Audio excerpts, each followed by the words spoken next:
ձեր դեմ կոնկրետ անձանց ցուցմունքների մասով քրեական գործից։ Ստացվում է այնպես, որ աղմկարույց ծեծեր են լինում հանրապետությունում, մարդիկ, չգիտեմ, ինչ որ խնդիրներ են ունենում պետական պաշտոնյաների հետ, կարծիքներ են գրում, գրառումներ են անում, ծեծի են ենթարկվում եւ այդպես էլ պատվիրատուները չեն հայտնաբերում։ Հիմա ձեր դեպքում ձեր անունը շոշափեց, ձեր մերձավոր շրջապատի անունը շոշափեց, բայց այդպես էլ գործը մնաց չբացահայտված։ Բոլորի մոտ այսպիսի տպավորություն է, պարոն Թովմասյանը, այո, դուք մի անգամ հարցակրվեցիք։ Ես ճանաչված եմ եղել որպես ուժով։ Դուք եք ճանաչվել ուժով։ Մեղադրյալ պետք է լինեք ուժով եք, պարոն Թովմասյան։ Դա ձեր կարծիքն է։ Դրա արդյունքում ես փողոք չեմ ներկայացրել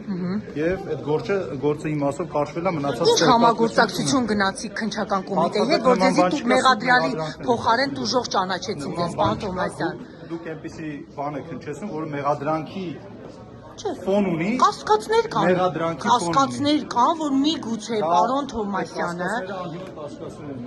իսկ եթե չլինեիք ԿՓ կարող է Մեղադրյալի աթոռին լինեիք, իշխանության հետ նույն ճանապարհով չանցնեիք։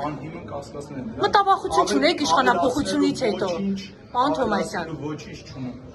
Տուժողը կոնկրետ անձում ամուսինը ծեծվել էր, հստակ անուններ էր տալիս, ձեր անունն էր տալիս։ Իրեն ինքը բազմիցս հրապարակային հայտարարել է, պարոն Թովմասյան։ Ես հարցազրույցներ եմ տվել դրա մասին, այդ թվում եւ ձեզ։ Ինչի դիմաց ձեզ պատասխանատվության չենթարկեցին, այո, պարոն Թովմասյան։ Կառավարության շենքում շատ երկար, մանրակրկիտ պատասխանել եմ յուրաքանչյուր հարցի եւ տվել եմ սպառիչ պատասխանելու։ Շնորհակալություն եմ հայտնում ձեր ժամանակի համար, հիմա պետք է դահլիճ մտնեմ։